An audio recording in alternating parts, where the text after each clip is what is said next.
വിഷ്ണുശാലിനിയുടെ latest എപ്പിസോഡിൽ രാഘവൻ നായരുടെ ഉമ്മറത്ത് അതിന് 2-3 ദിവസം മുന്നേ വിഷ്ണു ആണെങ്കിൽ സാന്താക്ലോസിൻ്റെ വേഷം കെട്ടി വന്നതും ഒരുമിച്ചിരുന്ന് ഭക്ഷണം കഴിക്കാമെന്നൊക്കെ പറഞ്ഞ് ഇങ്ങനെ ആലോചിച്ച് വിഷമിച്ചിരിക്കുമ്പോൾ പൊന്നിയാണെങ്കിൽ ഗുളികയും കൊണ്ട് വരുന്നുണ്ട്. അന്നേരം ഇന്ന് കഴിച്ചില്ലല്ലോ എന്ന് പറയുമ്പോൾ എന്തിനാണ് കഴിക്കുന്നത്, അസുഖം വരാതിരിക്കാനോ, എനിക്ക് വേറെ ഒന്നുമില്ല, അസുഖമൊന്നുമില്ല, ഞാനത് കഴിക്കത്തില്ല എന്ന് പറയുകയാണ്. അന്നേരം എല്ലാവരും മനസ്സ് തകർന്നിരിക്കുകയല്ലേ, സാർ എവിടെയെങ്കിലും തലയിറങ്ങി വീണാൽ ഇവിടെ കൊണ്ടുപോകാൻ പോലും ആരുമില്ല എന്നിങ്ങനെ പൊന്നു പറഞ്ഞ് നിർബന്ധിച്ച് കൊടുക്കുന്നുണ്ട്. പക്ഷെ രാഘവൻ നായർ വാങ്ങുന്നില്ല. ഈ സമയത്ത് അകത്ത് നിന്ന് സത്യഭാമ ഓടി ഇറങ്ങി വരികയാണ്. എവിടെ വിഷ്ണു, എവിടെ അവൻ വന്നില്ലേ, ശാലിനി എവിടെ, ശാലിനിയെ വിളിക്കുക എന്നൊക്കെ പറഞ്ഞ് ബഹളം ഉണ്ടാക്കുകയാണ്. അന്നേരം ശാരദാമ്മയും പുറകെ ഇറങ്ങി വരുന്നുണ്ട്. എന്നിട്ട് ശ്യാമ എവിടെ, അവളെ ഇങ്ങോട്ട് വിളിക്കുക, അവൾ ശാലിനിയെ വിളിക്കട്ടെ എന്നൊക്കെ ഇങ്ങനെ പറഞ്ഞ് മുറ്റത്തേക്കൊക്കെ നോക്കുന്നുണ്ട്. ഈ സമയത്ത് ശ്യാമ വരുന്നുണ്ട്. അന്നേരം നിന്റെ കുഞ്ഞേച്ചി എവിടെ, വിളിക്കുക എന്നെ, വിഷ്ണു എവിടെ എന്നൊക്കെ പറഞ്ഞ് ബഹളം ഉണ്ടാക്കുകയാണ്. അന്നേരം സത്യഭാമ കുറച്ച് സമയം അകത്ത് വന്നിരിക്കുന്നൊക്കെ ശാരദാമ്മ പറയുന്നുണ്ട്. പക്ഷെ ഭാമ കേൾക്കുന്നില്ല. ഒരു മാനസിക നില തെറ്റിയ പോലെ രീതിക്കാണ് ഭാമ സംസാരിക്കുന്നതും പ്രവർത്തിക്കുന്നതും ഒക്കെ. ഈ സമയത്ത് ശാലിനിയുടെ വണ്ടി വരുന്നുണ്ട്. അന്നേരം അവൾ ശാലിനി വരുന്നുണ്ട്, അപ്പോൾ വിഷ്ണു അതിൽ കാണും എന്നിങ്ങനെ പറഞ്ഞ് അങ്ങ് പ്രതീക്ഷയോടെ നോക്കി നിൽക്കുകയാണ്. കാറിൽ നിന്ന് വിഷ്ണു ഇറങ്ങുമെന്നും പറഞ്ഞു. പക്ഷേ അകത്ത് നിന്ന് ശാലിനി ഇരുന്ന് വിഷമിക്കുകയാണ്. ഈശ്വര, വിഷ്ണുവേട്ടനെയും ഞാൻ കൊണ്ടുവരും എന്നൊക്കെയല്ലേ അവരോട് പറഞ്ഞത്, അവരോട് ഞാൻ ഇനി എന്ത് പറയും എൻ്റെ കൃഷ്ണ എന്നൊക്കെ പറഞ്ഞ് ശാലിനി പതിയെ ഇറങ്ങുന്നുണ്ട് വണ്ടിയിൽ നിന്ന്. എന്നിട്ട് വണ്ടി ബേക്കെടുത്ത് അങ്ങ് പോവുകയാണ്. അന്നേരം വിഷ്ണു അതിലില്ലല്ലോ എന്ന് പറഞ്ഞ് ഭാമ സങ്കടപ്പെടുന്നുണ്ട്. ശാലിനി ഇങ്ങനെ കരഞ്ഞ സങ്കടത്തോടെ അകത്തേക്ക് കയറി വരുമ്പോൾ, എവിടെ എൻ്റെ മോൻ വിഷ്ണു, എവിടെ, നീ ഇന്നലെ പറഞ്ഞല്ലോ അവനെ കൊണ്ടുവരാമെന്ന്, നിനക്ക് കണ്ടുപിടിക്കാൻ കഴിഞ്ഞില്ലേ ചോദിക്കുകയാണ്. അന്നേരം അതൊന്നും പറഞ്ഞ് ശാലിനി നിന്ന് കരയുന്നുണ്ട്. ഞാൻ പറയുന്നൊന്ന് കേൾക്കുന്നൊക്കെ പറയുമ്പോൾ, എനിക്കൊന്നും കേൾക്കണ്ട, എൻ്റെ മകനില്ലാത്ത വീട്ടിൽ എനിക്കിനി ജീവിക്കണ്ട, ഞാനിവിടെ കഴിയില്ല എന്നൊക്കെ പറഞ്ഞിട്ട് ആ തൂണിലേക്ക് കൊണ്ടുവന്ന് തല ശക്തിയായിട്ട് ഇടിക്കുകയാണ്. തുടർന്ന് എല്ലാവരും കൂടി പിടിച്ച് മാറ്റുന്നുണ്ട്. അന്നേരം അകത്ത് കൊണ്ടുപോയി കിടത്തുമെന്ന് ശാരദാമ്മ പറയുമ്പോൾ പൊന്നിയും പിന്നെ ശ്യാമയും കൂടി പിടിച്ച് സത്യഭാമയെ അകത്തേക്ക് കൊണ്ടുപോകുന്നുണ്ട്. എനിക്ക് കാണണം എന്നൊക്കെ ഭാമ ഇങ്ങനെ പറഞ്ഞുകൊണ്ടിരിക്കുകയാണ്. അകത്തേക്ക് കട്ടിലേക്ക് കൊണ്ടുപോയി ശ്യാമയും പൊന്നിയും കൂടി ഭാമയെ ഇരുത്തുന്നുണ്ട്. അന്നേരം എനിക്ക് അവനെ കാണണമെന്നൊക്കെ പറഞ്ഞ്, വിഷ്ണു ഇല്ലാതെ എനിക്ക് പറ്റില്ല, അവൻ ഇത്രയും ദിവസമൊന്നും മാറി നിൽക്കില്ല എന്നും പറഞ്ഞ് ഭാമയങ്ങ് കരച്ചിലാണ്.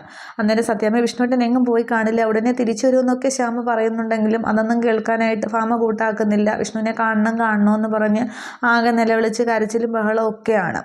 ഇതേസമയം അവിടെ ശാലിനി ഇങ്ങനെ വിഷമിച്ചിരിക്കുമ്പോൾ പിന്നെ ശാരദാമ്മ പറയുന്നുണ്ട്, മോളെ, എനിക്ക് സത്യാമ്മ ആകെ ഒരു തകർന്ന അവസ്ഥയിലാണ്, എനിക്ക് നിന്നോട് വേറൊരു കാര്യം കൂടി പറയാനുണ്ട്.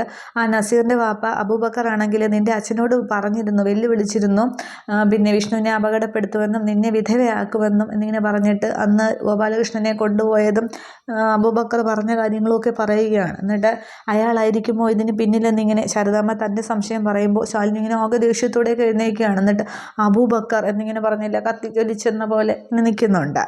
അതേസമയം അബൂബക്കറും ഹമീദും കൂടി ഒരു ഓപ്പൺ സ്ഥലത്ത് വെച്ച് ഇങ്ങനെ കാണുന്നുണ്ട്. ഹമീദാണെങ്കിൽ പോലീസ് വേഷത്തിലൊന്നും അല്ല. അന്നേരം തന്നെ കൊണ്ട് വലിയ തലവേദന ആയല്ലോ, എന്നോട് ആലോചിക്കാതെ ഓരോന്ന് കാട്ടിക്കൂട്ടും, പിന്നെ വിളിച്ചു വരുത്തും എന്നൊക്കെ പറഞ്ഞ് ആകെ ബഹളമാണ്. അന്നേരം അബൂബക്കർ പറയുന്നുണ്ട്, തനിക്ക് എന്നെ സഹായിക്കാൻ പറ്റുമെങ്കിൽ സഹായിക്കുക, അല്ലെങ്കിൽ തോളിൽ നക്ഷത്രത്തിൻ്റെ എണ്ണം കൂടുതലുള്ള ആളുകൾ എനിക്ക് എൻ്റെ സുഹൃത്തുക്കളായിട്ടുണ്ട് എന്ന് പറയുകയാണ്. അന്നേരം ഹമീദ് ചോദിക്കുന്നുണ്ട്, എന്നിട്ട് ഞാൻ ഇതുവരെ ആരെയും കണ്ടിട്ടില്ലല്ലോ എന്ന് പറയുകയാണ്. താൻ എന്നെ ചോദ്യം ചെയ്യാൻ വന്നതാണോ എന്ന് ചോദിക്കുന്നുണ്ട്. അന്നേരം ഇപ്പോൾ എന്താ പ്രശ്നം എന്നിങ്ങനെ ഹമീദ് ചോദിക്കുമ്പോൾ, തന്നോട് ആലോചിക്കാതെ ഞാനൊരു അബദ്ധം കാണിച്ചു എന്ന് പറയുകയാണ്. പിന്നെ വിഷ്ണുവിനെ ഞാനങ്ങ് ആരും അറിയാതെ അങ്ങ് പൊക്കി എന്ന് പറയുകയാണ്. തുടർന്ന് ആ ഒരു സംഭവം അവിടെ പറയുന്നുണ്ട്. സ്കൂളിൽ നിന്നും ആ ഡാനിയലിനെ ഉപയോഗിച്ച് പൊക്കിയതും അവിടെ കൊണ്ടുപോയി കെട്ടിയിട്ടതും ഒക്കെ പറയുകയാണ്. അന്നേരം അത്രയേ ഉള്ളൂ എന്നിങ്ങനെ പറയുന്നുണ്ട്. പക്ഷേ അതിലൊരു ചെറിയ ഇതുണ്ടായി, എന്നെ അവിടെ സഹായിച്ചത് ഡാനിയൽ എന്ന് പറയുന്ന ഒരു വാടക കൊലയാളിയാണ്. ഒരു സ്ഥലത്ത് കൊണ്ടുപോയി കെട്ടിയിട്ടിരുന്നു. പക്ഷേ ഇപ്പോൾ ഡാനിയലിനെയും കാണാനില്ല, വിഷ്ണുവിനെയും കാണാനില്ല എന്ന് പറയുകയാണ്. അന്നേരം ഹമീദ് പറയുന്നുണ്ട്, എടോ, അത് വിഷ്ണുവും ഡാനിയലും തമ്മിലൊരു ഡീൽ ഉണ്ടാക്കി കാണും, അവർ പോകാൻ നേരം തന്നെ കാണാതിരുന്നത് നന്നായി, അല്ലെങ്കിൽ തന്നെയും തീർത്തിട്ടേ പോകുമായിരുന്നുള്ളൂ എന്ന് പറയുന്നുണ്ട്. അന്നേരം വിഷ്ണു ചിലപ്പോൾ ചതിക്കുമായിരിക്കും, പക്ഷേ ഡാനിയൽ അവൻ ചെയ്യുന്ന ജോലിയോട് കൂറ് കാണിക്കില്ലേ എന്ന് ചോദിക്കുകയാണ് അബൂബക്കർ. അന്നേരം, എടോ, പിന്നെ ഇങ്ങനെ കത്തിക്കുത്തും കൊലപാതകവും വ്യഭിചാരവും ഒക്കെ കൈമുതലാക്കി നടക്കുന്നവർക്ക് എന്തോന്ന് നീതി എന്നിങ്ങനെ പറയുകയാണ്. അന്നേരം പക്ഷേ ഇപ്പോൾ എന്താണ് മിസ്സിംഗ് ആണ്, വിഷ്ണു എന്തായാലും മിസ്സിംഗ് ആണെന്ന് പറയുന്നുണ്ട്. അന്നേരം തൻ്റെ കയ്യിൽ നിന്ന് അബദ്ധമൊന്നും സംഭവിച്ചിട്ടില്ലല്ലോ എന്ന് ചോദിക്കുകയാണ്. വേറെ എന്തെങ്കിലും സംഭവിച്ചോ എന്നിങ്ങനെ ചോദിക്കുന്നുണ്ട്. അന്നേരം ഹമീദ് ഇങ്ങനെ അബൂബക്കർ ഇങ്ങനെ പറഞ്ഞുകൊണ്ട് നിൽക്കുമ്പോൾ ഈ ശാലിനിയുടെ വണ്ടി വരുന്നുണ്ട്. പിന്നാലെ റസാഖിൻ്റെ പോലീസ് വണ്ടിയാണ്. അന്നേരം രാമേട്ടൻ പറയുന്നുണ്ട്, നമ്മൾ അന്വേഷിക്കുന്ന ആളാണോ നിൽക്കുന്നതെന്ന്. പക്ഷേ ഈ ഒരു സമയത്ത് ശാലിനിയുടെ വണ്ടി വരുന്നതിന് മുന്നേ ഹമീദിനാണെങ്കിൽ ഒരു ഫോൺ വരുന്നുണ്ട്. അന്നേരം വണ്ടിക്കകത്താണ് ഫോൺ ഇരിക്കുന്നത്. അന്നേരം ഇതാരാ ഇപ്പോൾ ഈ സമയത്ത് വിളിക്കാമെന്നും പറഞ്ഞ് കാറിനകത്തേക്ക് ഹമീദ് ഹമീദ് കയറുന്നുണ്ട്. എന്നിട്ട് ഡോറും ക്ലോസ് ചെയ്യുകയാണ്. അപ്പോൾ അബൂബക്കർ മാത്രമേ വെളിയിലുള്ളൂ. ഈ സമയത്താണ് ശാലിനിയുടെ വണ്ടി വരുന്നത്. രാമേട്ടൻ ഇങ്ങനെ പറയുന്നു. എന്നിട്ട് അന്ന് വണ്ടി എവിടേക്ക് നിർത്തുന്നുണ്ട്. ശാലിനിയും റസാഖും എല്ലാവരും ഒക്കെ വണ്ടിയിൽ നിന്ന് ഇറങ്ങുകയാണ്. എന്നിട്ട് ഹമീദ് പക്ഷേ കാറിനകത്തിരിക്കുന്നേ ഉള്ളൂ. ഹമീദിനെ ആരും കാണുന്നുമില്ല. അന്നേരം ഞാൻ അബൂബക്കറിനെ ഒന്ന് കാണാനായിട്ട് വന്നതാണ്, ചില ചോദ്യങ്ങൾ ചോദിക്കാൻ അറിയാനുണ്ട് എന്ന് പറയുന്നുണ്ട്. എൻ്റെ വിഷ്ണുവേട്ടൻ ഇപ്പോൾ മിസ്സിംഗ് ആണ്, അതിന് തനിക്ക് എന്തെങ്കിലും പങ്കുണ്ടോ എന്നറിയാനാണ്. റസാഖ് ചോദിക്കുന്നുണ്ട്, തനിക്ക് മേഡത്തിൻ്റെ ഭർത്താവുമായിട്ട് എന്തെങ്കിലും ശത്രുത ഉണ്ടോ എന്ന് ചോദിക്കുകയാണ്. അന്നേരം ശത്രുതയായിട്ടൊന്നുമല്ല, എൻ്റെ മകനെ കാണാതായതിൽ ഞാൻ ഒരുപാട് പേര് സംശയിച്ചു, ആ കൂട്ടത്തിൽ വിഷ്ണു ഉണ്ടായി, പക്ഷെ അതിൽ വാക്ക് തർക്കമോ ഒന്നും ഉണ്ടായിട്ടില്ല എന്ന് പറയുകയാണ്. അന്നേരം അത് താൻ അങ്ങനെ അങ്ങ് പറഞ്ഞാൽ മതിയോ, ഇപ്പോൾ വിഷ്ണുവേട്ടൻ മിസ്സിംഗ് ആണ് എന്നിങ്ങനെ ശാലിനി പറയുന്നുണ്ട്. അന്നേരം അത് കാണാതായതിൽ എനിക്കൊരു പങ്കുമില്ല എന്നിങ്ങനെ പറയുകയാണ്. അപ്പം റസാഖും പറയുന്നുണ്ട്, തനിക്ക് എന്തെങ്കിലും അറിയാമെങ്കിൽ പറയുക, ഇല്ലെങ്കിൽ തന്നെ ഞങ്ങൾ അങ്ങോട്ട് അറസ്റ്റ് ചെയ്യാൻ പോവുകയാണെന്ന് പറയുന്നുണ്ട്. അന്നേരം വല്ലവനെയും വല്ല സ്ഥലത്ത് നിന്നും കാണാതായതിന് എന്നെ എന്തിനു അറസ്റ്റ് ചെയ്യണം, ഇതിന് ഞാനാണ് ചെയ്തതെന്ന് എന്തെങ്കിലും തെളിവുണ്ടോ എന്ന് ചോദിക്കുകയാണ്. എന്നിട്ട് ശാലിനി പറയുന്നുണ്ട്, തെളിവുണ്ടെങ്കിലോ താൻ എൻ്റെ അച്ഛനോട് പറഞ്ഞില്ലേ വിഷ്ണുവേട്ടനെ അപകടപ്പെടുത്തുമെന്ന്, എന്നെ വിധവയാക്കുമെന്നും പറഞ്ഞില്ലേ എന്ന് ചോദിക്കുകയാണ്. ഇതൊക്കെ ഹമീദ് വണ്ടിക്ക് കാരണത്തിരുന്നുകൊണ്ട് കേട്ടുകൊണ്ടിരിക്കുകയാണ്. അബൂബക്കർ ഒന്ന് സംശയിക്കുന്നുണ്ട്. അബൂബക്കർ പറയണം, അത് ഞാൻ അപ്പോഴത്തെ ഒരു ദേഷ്യത്തിന് പറഞ്ഞതാണ്, ഇതൊക്കെ ചെയ്യാനാണോ പറയുന്നത് എന്നിങ്ങനെ പറയുന്നുണ്ട്. അന്നേരം എന്തായാലും തന്നെ അങ്ങോട്ട് അറസ്റ്റ് ചെയ്യാൻ പോവുകയാണ്, മിണ്ടാതെ വന്ന് വണ്ടിയിൽ കയറിയാൽ തനിക്ക് രക്ഷപ്പെടാം എന്ന് പറയുന്നുണ്ട്. അന്നേരം ഇത് സാഹചര്യ തെളിവുകളൊക്കെ ഇതായിട്ട് പിന്നെ ശാലിനിയും പറയുന്നുണ്ട്, കളക്ടറെ അധിക്ഷേപിച്ച് സംസാരിച്ചതിനും കളക്ടറുടെ അച്ഛനോട് മോശമായി പെരുമാറിയതിനും ഒരുപാട് കാലം എഴുതി പിന്നെ ജയിലിൽ കിടക്കാനുള്ളതൊക്കെ ഞാൻ അങ്ങ് എഴുതി ചേർത്തോളാം, എന്താ കളക്ടർ വിചാരിച്ചാൽ നടക്കില്ലേ എന്ന് പറഞ്ഞിട്ട് അറസ്റ്റ് ചെയ്യണമെന്ന് പറയുകയാണ് റസാഖിനോട്. അന്നേരം റസാഖ് ഇങ്ങനെ അബൂബക്കറിനെ ഇങ്ങനെ അങ്ങോട്ട് പിടിക്കുകയാണ്. അന്നേരം ഇല്ല എന്നൊക്കെ ഇങ്ങനെ അബൂബക്കർ പറയുന്നുണ്ട്.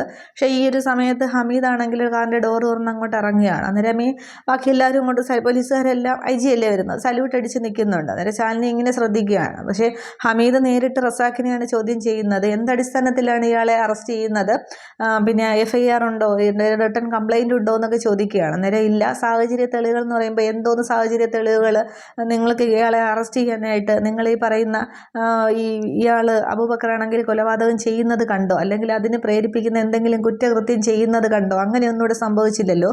പിന്നെ മറ്റുള്ളവരുടെ പ്രീതിക്ക് വേണ്ടി ഇങ്ങനെയൊക്കെ ചെയ്യാനായിട്ടിരുന്നാൽ കൊച്ചുങ്ങളെയും നോക്കി വീട്ടിലിരിക്കേണ്ടി വരും, കൊച്ചുങ്ങളില്ലെങ്കിൽ തള്ളയും നോക്കി വീട്ടിലിരിക്കേണ്ടി വരും, അപ്പോൾ പിന്നെ തലയിൽ തൊപ്പി കാണില്ല എന്നിങ്ങനെ പറയുകയാണ്. ആ നിയമവശങ്ങളെ പറയുമ്പോൾ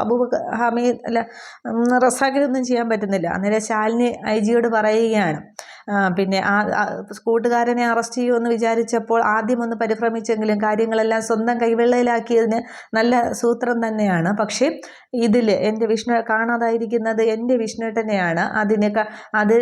പിന്നെ ഞാൻ അതിൽ അബൂബക്കറിന് എന്തെങ്കിലും പങ്കുണ്ടെന്നറിഞ്ഞാൽ ഞാൻ ഇയാളെ അറസ്റ്റ് ചെയ്യാനുള്ള കൈവിലങ്ങൊക്കെ ആയിട്ട് തരും. എനിക്ക് അതിന് കളക്ടറുടെ സ്ഥാനമാനങ്ങൾ ഒന്നും വേണ്ട, ഒരു ഭർത്താവിനെയാണ് കാണാതിരിക്കുന്നത്, ഒരു ഭാര്യയുടെ പരിഗണന മാത്രം മതി. ഞാൻ ഇയാളെ സംശയിച്ചൊരു ഹേബിയസ് കോർപ്പസ് ഫയൽ ചെയ്താൽ തൂക്കിയെടുത്ത് കൊണ്ടുപോകേണ്ടി വരും. അന്ന് ഞാൻ ഇയാൾക്കുള്ള കൈവിലങ്ങായിട്ട് വരുമ്പോൾ രക്ഷിക്കാൻ ഒരു IG കാവലുണ്ടാവില്ല എന്നൊക്കെ ഇങ്ങനെ ശാലിനി പറയുമ്പോൾ ഹമീദ് ഇങ്ങനെ ഒന്ന് സംശയിച്ച് നിൽക്കുന്നുണ്ട്. എന്നിട്ടും ശാലിനി അങ്ങ് വെല്ലുവിളിക്കുകയാണ്, ഹമീദിനെ വെല്ലുവിളിക്കുന്നുണ്ട്. ഈ ക്രിമിനൽ പശ്ചാത്തലമുള്ള ആളാണ്, അതുകൊണ്ട് പിന്നെ ഞാൻ ഇങ്ങനെ അന്വേഷിച്ച് വരുമ്പോൾ എൻ്റെ അന്വേഷണ ചട്ടങ്ങളിൽ നിന്നും വലയത്തിൽ നിന്നും സാറിന് സുഹൃത്തിനെ മാറ്റി നിർത്താം, പക്ഷേ പിന്നീട് ഞാൻ മൂവ് ചെയ്യുന്ന നേരെ എൻ്റെ പരാതി പോകുന്നത് DIGക്കായിരിക്കും. അവിടെ സാറ് വന്നിട്ട് യാതൊരു കാര്യവും നടക്കാൻ പോണില്ല വിത്ത് മീഡിയ എന്നൊക്കെ പറയുമ്പോൾ ഹമീദ് ആകെ അങ്ങോട്ട് പേടിക്കുന്നുണ്ട്, ഒന്നും മിണ്ടാതെ നിൽക്കുകയാണ്. എന്നിട്ട് ശാലിനി കുറേയൊക്കെ ഡയലോഗൊക്കെ പറയുന്നുണ്ട്. ഹമീദ് എല്ലാം ഇങ്ങനെ കേട്ടുകൊണ്ട് നിൽക്കുകയാണ്. എന്നിട്ട് അന്ന് രക്ഷിക്കാനായിട്ട് ഈ സാറിൻ്റെ നക്ഷത്രവും ഒരു പവറും ഒന്നും കൂടെ ഉണ്ടാവില്ല, അന്ന് ഞാൻ വരും എന്നൊക്കെ പറഞ്ഞിട്ട് ശാലിനി ഇങ്ങനെ റസാഖിയെന്ന് വിളിച്ചുകൊണ്ട് തിരിച്ച് വണ്ടിയിൽ കയറി പോകുന്നുണ്ട്. പക്ഷേ ശാലിനിയുടെ അവസാനത്തെ സംഭാഷണത്തിലൊക്കെ ഹമീദ് നന്നായിട്ട് പേടിക്കുന്നുണ്ട്, അബൂബക്കർ നന്നായിട്ട് പേടിച്ച് നിൽക്കുകയാണ്.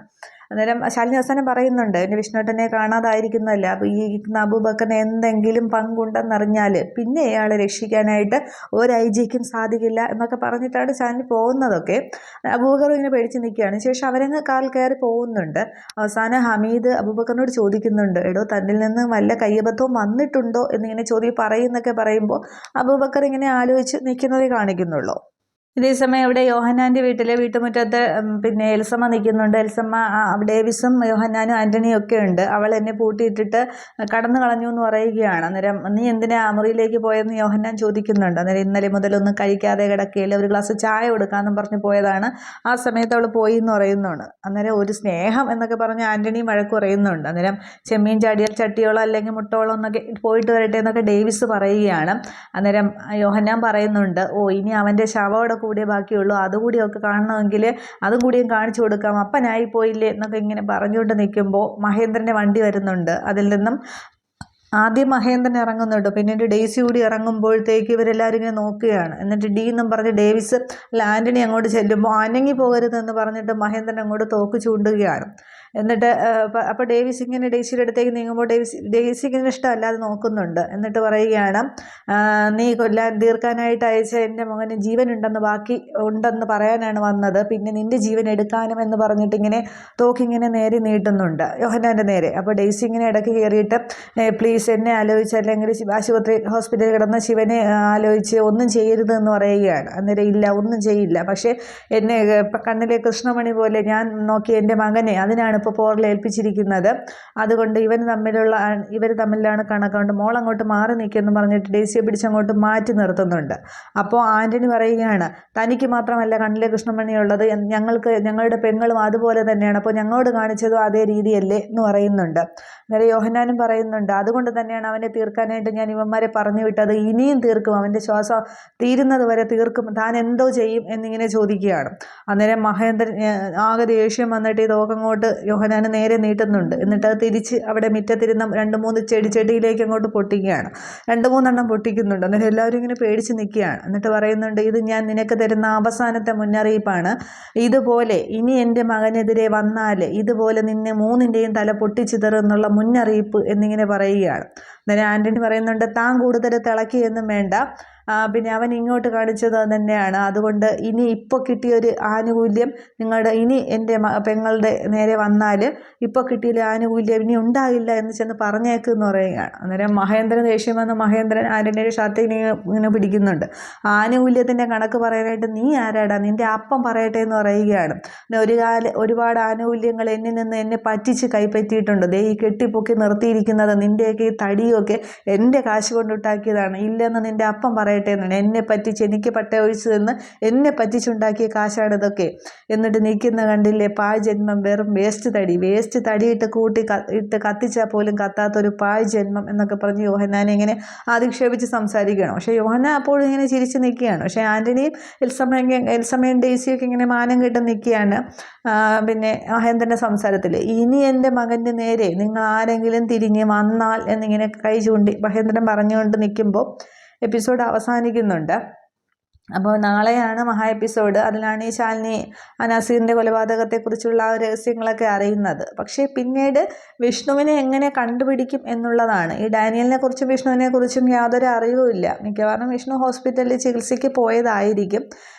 അത് ഇനി എങ്ങനെ വരുമെന്ന് ഏതെങ്കിലും ഒരു പ്രമോ വരുമ്പോൾ നമുക്ക് നോക്കാം. Okay, thank you.